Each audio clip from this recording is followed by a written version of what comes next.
দেখো আজকে ছিল মিনময়দের বাড়িতে পুজো, আর সেখানে ইনভাইট ছিল। দেখো আমি চলে এসেছি, মিনময় আমাকে পিক আপ করে নিয়ে চলে এসেছে আর বলছে এখনও রান্না হবে। আমি বলছি বাবা আমি ভেবেছিলাম আমি হয়তো সবার লাস্টে এসেছি, কিন্তু দেখলাম না, আমি হয়তো অনেক তাড়াতাড়ি চলে এসেছি।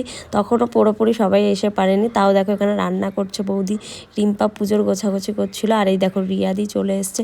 রিয়াদি বলছে সুস্মিতা তুমি অপারেশনের পর অনেক রোগা হয়ে গেছো, আর সাজানোটা অসাধারণ হয়েছে।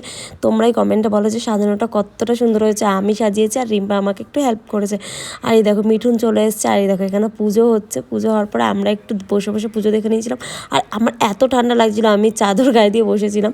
আর দেখো রিয়াদি আমাকে একটু প্রদীপের তাপ দিয়ে দিচ্ছিল, বলছিল তাড়াতাড়ি মেয়েটা সুস্থ হয়ে যাক। আর এই দেখো সবাই বলে প্রসাদ নাকি মন থেকে বানানো নাকি খুব সুন্দর হয়। সত্যি এত সুন্দর হয়েছিল না, মানে আমি বলে বোঝাতে পারবো না, আমার অসাধারণ লেগেছে। আর এই দেখো মিঠুনও বলছে খুব সুন্দর হয়েছে।